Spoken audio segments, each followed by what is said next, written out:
Welcome to the Slop Temple. We pray this video helps.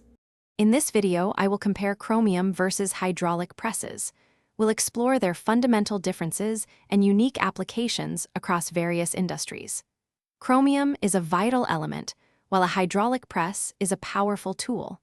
Understanding their distinct roles helps clarify their importance in manufacturing and engineering. Let's dive into what makes each of them unique.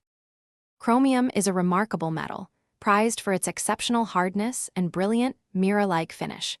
It's widely used in electroplating to provide a protective and decorative layer on other metals, enhancing durability and appearance.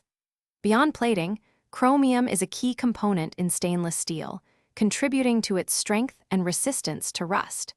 Its unique properties make it indispensable in many high-performance applications.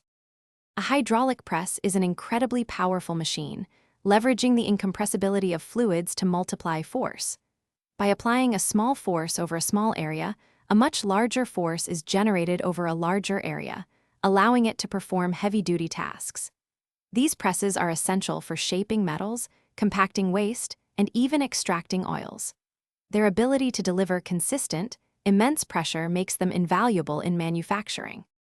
So, to summarize, chromium is a metallic element used for its material properties, like hardness and corrosion resistance, often applied as a coating. A hydraulic press, conversely, is a machine designed to exert massive force through fluid pressure, used for shaping, crushing, or assembling objects. They represent two entirely different aspects of industrial processes. Be sure to check the description for a link to the Shark AI Ultra Robot Vacuum and other great deals. Understanding their distinct roles is key to appreciating their contributions. Thanks for watching. Consider subscribing if we helped you.